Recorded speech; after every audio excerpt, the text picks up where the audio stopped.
Hello বন্ধুরা, কেমন আছো তোমরা সবাই? আজকে কিন্তু পুরো রান্নাঘর থেকে তোমাদের সাথে ব্লগটা স্টার্ট করলাম, তার কারণ তোমরা সবাই জানো। টাডা! আজকে প্রথমবারের জন্য এসিটা অন করছি। কি গরম যে লাগছে বন্ধুরা, এতক্ষণ ধরে সব পরিষ্কার পরিচ্ছন্ন চলছিল। এই হচ্ছে এসি আমি অন করে দিলাম। দেখি এবার রান্নাঘরটাকে ঠিক কতটা ঠান্ডা করে। কালকে ওরকম 12টা নাগাদ সব ইনস্টলেশনের কাজ কমপ্লিট করে গিয়েছে, তখন আর চালিয়ে জাস্ট টেস্ট করেছে। আরেকবার দাও সুইচটা। তখন হচ্ছে গিয়ে কি একটু চেক করে দিয়ে গিয়েছে, আমরা সব দেখে শুনে নিয়েছি। বাট অত রাতে আর চালিয়ে বেশ ঠান্ডা ওয়েদার অনুভব করা হয়নি। আর এখন রান্নাঘরের অবস্থাটা অনেকটা কি বলবো, পড়ে ফেলেছি গুছিয়ে, কারণ সেই সকাল থেকে কাজকর্ম চলছে। মুখের অবস্থা দেখো, ঘেমে চান পুরো। জায়গার জিনিস কোনটাই জায়গা নেই, কারণ যেহেতু ড্রিল হয়েছে দুই দিন ধরে, একদিন তো এসি পয়েন্ট করার জন্য আর একদিন তো এসি বসানোর জন্য, সেটা কিনা পুরো একদম ইটের গুঁড়ো, ধুলো, বালিতে পুরো সব জিনিসটা আমার ধুতে হচ্ছে। তো এখন হচ্ছে এই সব ঝুড়িগুলোকে ধোবো, গ্যাসের স্ল্যাবটাকে সব ক্লিন করলাম। আর হ্যাঁ বন্ধুরা, এটা আমার জীবনে দেখা এটাও কিন্তু প্রথম আমার কাছে যে রান্নাঘরে এসি। কিন্তু সত্যি কথা বলতে রান্নাঘরটা প্রচণ্ড গরম, জানি এটা নিয়ে অনেকে খারাপ মন্তব্য করবে যে রান্নাঘরে এসি এটা অনেকটা বড় লোকই চাল। এমনটা নয়, কারণ আমরা যখন ফ্যামিলি মেম্বাররা সবসময় একসাথে হই, তখন এখানে বসে লাঞ্চ বা ডিনার করা হয়, কিন্তু গরমের মধ্যে খেতে পারে না। খুব খারাপ লাগে এই বিষয়গুলো। সেই জন্যই একটা অপশনাল রাখা হলো। এমন নয় যে এসি ছেড়ে রান্না করা হবে। এটা যেহেতু রান্নাঘর প্লাস আমাদের ডাইনিং রুম, রান্নাঘর প্লাস এটা আমাদের ডাইনিং রুম, তো সেই কারণে আমি কথা বলতে বলতে লিটারালি ঘামছি। তো চলো কাজ শুরু করি, সব মোছামুছি আরম্ভ করি। আজকে তো অনেক সকাল সকাল ঘুম থেকে উঠে গিয়েছিলাম, আর এখন কলিন দিয়ে একটা শুকনো ন্যাকড়া দিয়ে আমি কিন্তু সবটা খুব ভালো করে মুছে নিচ্ছি।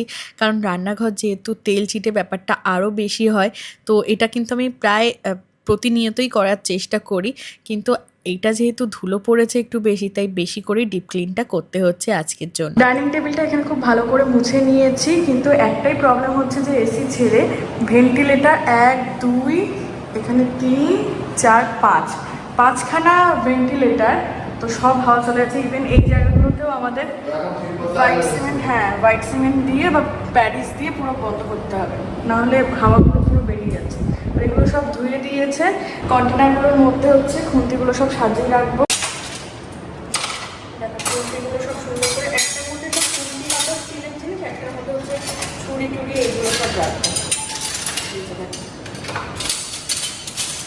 এই লাইট কালারের এই যে টেবিলগুলোর জন্য না খুব ময়লা হয়, তেল চিটে হয়, ধুলোর থেকে বেশি তেল চিটে হয়। তো এখন যেন কতটা সুন্দর চকচক করছে। এখন নিজের রান্নাঘরটা দেখে নিজেরই বেশ ভালো লাগছে। পুরোটা আমি ক্লিন করে নিয়ে তোমাদের রান্নাঘরে একটা সুন্দর করে ট্যুর দেবো। আর এখানে শিলপাটা থেকে শুরু করে সমস্ত কিছু সুন্দর করে সাজিয়ে রেখেছে। তো এখন এগুলো মোছামুছি করে নিই, তারপর সুন্দর করে তোমাদেরকে দেখাচ্ছি পুরো রান্নাঘরটা।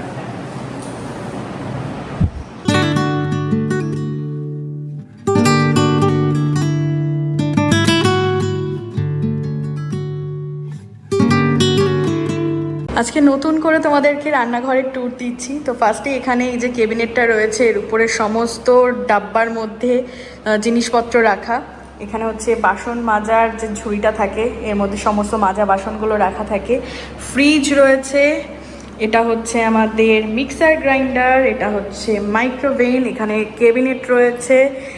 আর এই যে আমাদের কিচেন স্ল্যাব আর গ্যাস ওভেন, আমাদের চিমনিটাই তো দেখাতে ভুলে গিয়েছি। এই হচ্ছে আমাদের চিমনি, আমাদের অ্যাকোয়াগার্ড ওয়াটার পিউরিফায়ার, বেসিন।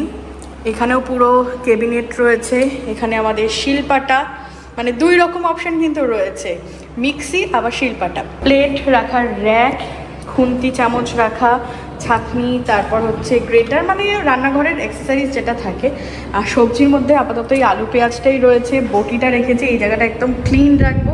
এখানে এক্সট্রা ঝুড়িগুলো রাখা রয়েছে। আর হ্যাঁ, আমাদের এসি রয়েছে এখানে, আমাদের বেসিন রয়েছে, ক্যাবিনেট, আর এখানে একটা আয়না রয়েছে, পিছনে রিং লাইট জ্বলছে। আর এই ওয়ালটা পুরো স্টেনসিলের কাজ করা। এখানে রয়েছে আমাদের dining table, 4 seater dining table, যেখানে 4টে চেয়ার রয়েছে। মেঝেটা পুরো রয়েছে টাইলস বসানো। তো এটাই হচ্ছে গিয়ে আমাদের কিচেন ট্যুর। হ্যাঁ, আমাদের ঘড়ি এখানে রয়েছে, এই যে যেখানে 11:15 বাজতে যায়। তো কেমন লাগলো ট্যুরটা অবশ্যই জানিও। ইভেন ফ্যানও কিন্তু রয়েছে আমাদের, ফ্যান এবং এসি, যেহেতু এটা আমাদের কিচেন প্লাস ডাইনিং রুম। আজকে সব কিছু গোছাতে গোছাতে অনেকটাই দেরি হয়ে গিয়েছে। এখানে দেখো আমি ডাল বানাচ্ছি আজকে এই গরমের মধ্যে, একদম সিম্পল ডাল, আর এখানে ভাত বসিয়েছি, আর পেঁয়াজ কেটে নিয়েছি, একটু আলু ভাজা করব, ডিম ভাজা করব, ব্যাস লেবু চিপে দুপুরের খাওয়া দাওয়া এতেই হয়ে যাবে। অনেকটা বেলা হয়ে গিয়েছে রান্নাঘরটা সব গোছাতে গোছাতে, আর এখন হচ্ছে আমি ঘর বারান্দাটা আরও একবার একটু ঝাঁট দিয়ে দিচ্ছি, মানে বাদবাকি কাজটা কমপ্লিট করে তারপর চানে যাব। এদিকে কালকের জামা কাপড়গুলো সব ভাঁজ করে নিচ্ছি, শুকিয়ে গিয়েছে, কাচাকুচি করা হয়েছিল। একেবারে চলো চান ধান করে নিই, পুজো দিয়ে দুপুরের লাঞ্চ করার সময় তোমাদের সাথে কিন্তু দেখা হচ্ছে। এবার আমরা লাঞ্চ করে নিচ্ছি, চান ধান হয়ে গিয়েছে, পুজো দিয়ে এসেছি। আর মেনু হচ্ছে এই যে ডাল রয়েছে, আলু ভাজা রয়েছে, আর পেঁয়াজ। বাও, ঝড় উঠেছে বন্ধুরা, জামা কাপড়গুলো সব তুলে আনি যাই, একদম ওয়েদারটা ঠান্ডা করে দিয়েছে। একা খাচ্ছ নাকি? বাবলি চকলেটটা কে দিয়েছে তো বলো?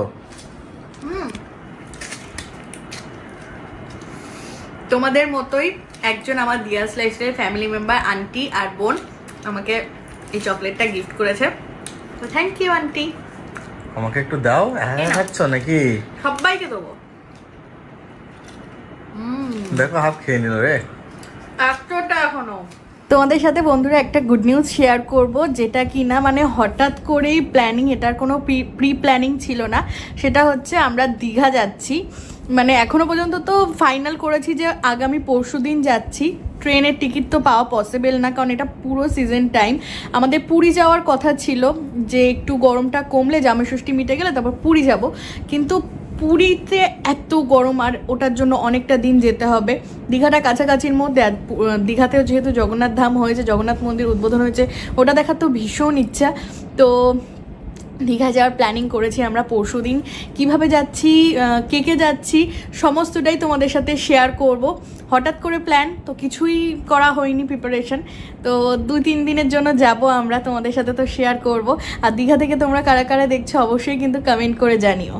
গুড ইভিনিং বন্ধুরা। দীঘা যাওয়ার জন্য শপিং তো করতেই হবে, নানা ড্রেস শপিং না, এসেনশিয়াল কিছু জিনিস যেগুলো না কিনলেই নয়, তো সেগুলো কয়েকটা আজকেই কিনে নেবো। বা বাইরে হাওয়া দিচ্ছে ভালো। তো আমাদের যাওয়ার কথা ছিল আরেকটু তাড়াতাড়ি, কিন্তু অনেকটা লেট করে ফেলেছি। তারপর যাবো আবার বাপের বাড়িতে, কিছু ওই ড্রেস অল্টার করতে হবে। তো চলো টাটা। কালকে দীঘায় যাবো, কালকে দীঘায় যাবো, কাল আমরা বারাসাত চলে যাবো। তো আজকে অনলাইনে তো পসিবল না, তো অফলাইনে দেখছিলাম। এটা ভালো লাগছে, এটা ভালো, প্রথমেই পছন্দ হয়েছে। এটা দেখো, এগুলো 399 করে রয়েছে। এই কালার দুটোই ভালো। করে দেখতে হবে, আরেকটা আছে অপশন আছে। এখন এই টাইপের পড়ছে না সবাই। দেখো ট্রায়াল দাও। এগুলো হোয়াইটের উপর রানী কালার, কি বলে তুতে কালার। ট্রায়াল রুম থেকে সোজা বাইরে চলে এসেছি বন্ধুরা। তো এটা সাইজ মনে হচ্ছে একটু লুজ, একটা এর থেকে ছোট সাইজ নিয়ে আসি না? এটাই ঠিক আছে আমার মনে হচ্ছে সাইজটা। ওটার থেকে তো এটা বেশি ভালো লাগছে। বেশি ভালো লাগছে না? প্রিন্টটা একটু বেশ হাইলাইট লাগছে না, সানলাইটে যখন নিচে আমরা পরবো।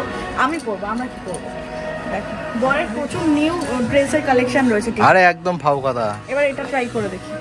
ব্যাস এই তিনটার মধ্যে থেকে তাহলে আমিও কিনি নাকি? গরিব না আমরা।